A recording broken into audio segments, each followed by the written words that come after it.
Welcome to The Explainer.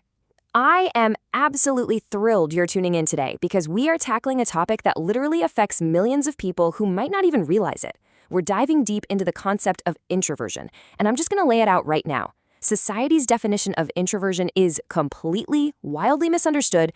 We tend to picture introverts as the absolute quietest people in the room, just hiding in the corner. But what if I told you that some of the most charming, engaging, and socially adept people you know are actually introverts in disguise? Okay, let's dive right into this. So let me ask you something. Have you ever gone out, totally been the life of the party, commanded the room, and had just a genuinely amazing time, only to wake up the next morning feeling like you need an entire week in a dark, silent room just to recover? If that resonates with you, you might be exactly what researchers call a closet introvert. So many of us think this deep social exhaustion is just some kind of personal flaw or maybe a lack of stamina. Well, it's not. It's literally your biology.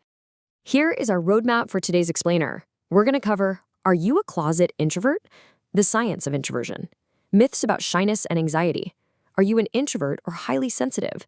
The hidden signs of introversion. And finally, embracing your quiet power. All right, section 1, are you a closet introvert? Unmasking the social chameleon. It is well past time we challenge this stubborn idea that introverts are always quiet, shy, or antisocial. You see, a closet introvert is someone who is a fantastic actor in social situations. You might project a completely extroverted persona out there. You adapt, you crack jokes, you're an active listener, and honestly, you might even be a phenomenal leader. But here's the catch.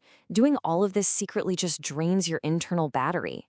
While true extroverts actually gain energy from the crowd, a closet introvert expends their energy in the crowd. Your true power source? It comes from solitude. Now, if you've always felt like you just don't neatly fit into either the introvert or extrovert label, well, research shows exactly why. About 66% of the population, which is a massive chunk right in the middle of the personality spectrum, are actually ambiverts, meaning they exhibit traits of both.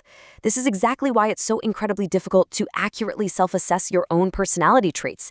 You might lean introverted but have really excellent social skills, which totally throws off your self-perception. Moving on to section 2, the science of introversion. It's all in your head, literally. Introversion isn't just a lifestyle preference or some quirky attitude. It is quite literally wired into your brain. But before we look at the brain biology, we kind of have to look at our culture first. The author Susan Cain coined this brilliant term, the extrovert ideal. It's this omnipresent cultural belief that the ideal self is gregarious, alpha, and totally comfortable in the spotlight. Western culture heavily pushes this ideal on us. It's in our open plan offices, it's in our schools where participation grades are prioritized, and it's in all those forced networking events. This cultural bias makes introverts feel like they are doing something terribly wrong, when all they really want is just a bit of quiet. The really crucial point here is that this difference is actually neurological. Extroverts naturally have a lower baseline of arousal. So to feel alert and happy, they need massive amounts of external stimulation. We're talking loud music, crowded rooms, the whole shebang. This floods their brain with dopamine, which is a reward-seeking neurotransmitter. But the introvert's brain, it runs on a completely different fuel, a neurotransmitter called acetylcholine. Introverts are highly sensitive to dopamine. Getting too much of it actually pushes their nervous system right past its breaking point. Instead, acetylcholine powers their brain, and that thrives on calmness, long-term memory access, and really deep focused thinking. So you don't hate socializing. Your brain just processes all that sensory input so much more intensely. And to add another layer to this, research shows introversion isn't just one single flavor. There are 4 nuanced subtypes known as the star domains. You have social introverts who prefer small groups, thinking introverts who are incredibly introspective, anxious introverts who are highly self-conscious about their social energy costs, and restrained introverts who meticulously plan out their actions rather than just acting on impulse. You might be a mix of all 4, or you might heavily lean into just one of them. All right, section 3, myths about shyness and anxiety. Clearing up the confusion. We need to do some serious myth busting right now, because confusing these conditions with introversion can be incredibly damaging. Let's be crystal clear about what social anxiety actually is. It's a mental health condition rooted in significant fear, nervousness, and worry about being judged or rejected.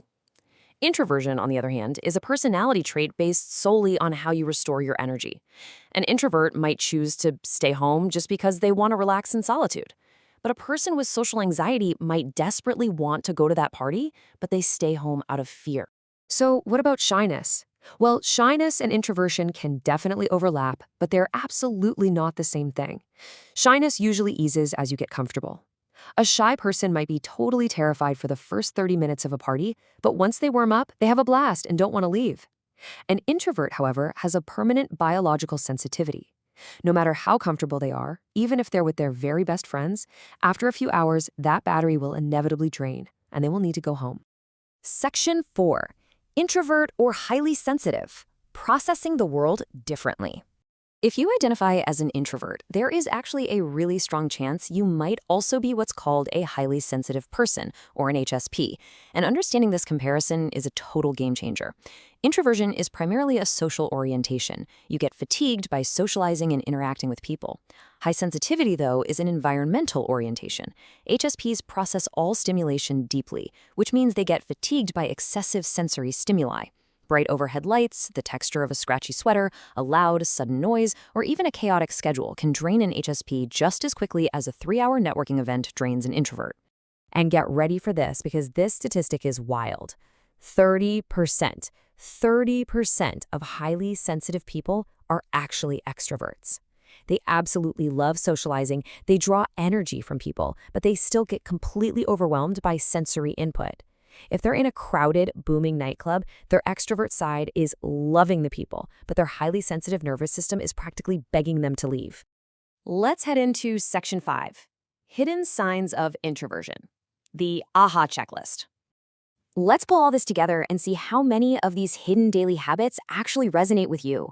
First up, do you get a physical social hangover the day after a big event? Are you a social chameleon who can play the extrovert, but you secretly hate small talk and just crave deep, meaningful conversations? What about your thinking process? Introverts think internally before they speak, unlike extroverts who tend to think out loud. That is exactly why you probably prefer an email over a sudden phone call. It gives you time to synthesize your thoughts. Maybe you're the energized observer, just quietly watching the room dynamics. And finally, do you have a strict decompression ritual, like sitting in your parked car in total silence for 10 minutes after work before going inside? Listen, these aren't flaws. These are the indicators of a highly perceptive, incredibly thoughtful brain. I really want to pause on this brilliant quote from Susan Cain for a second.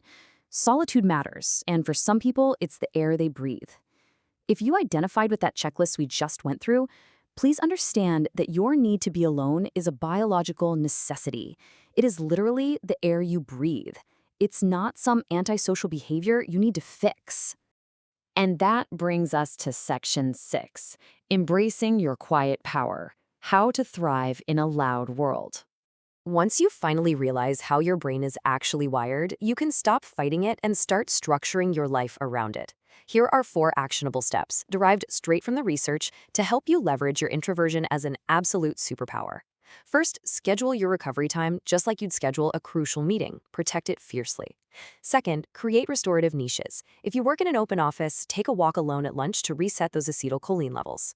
Third, reframe your communication.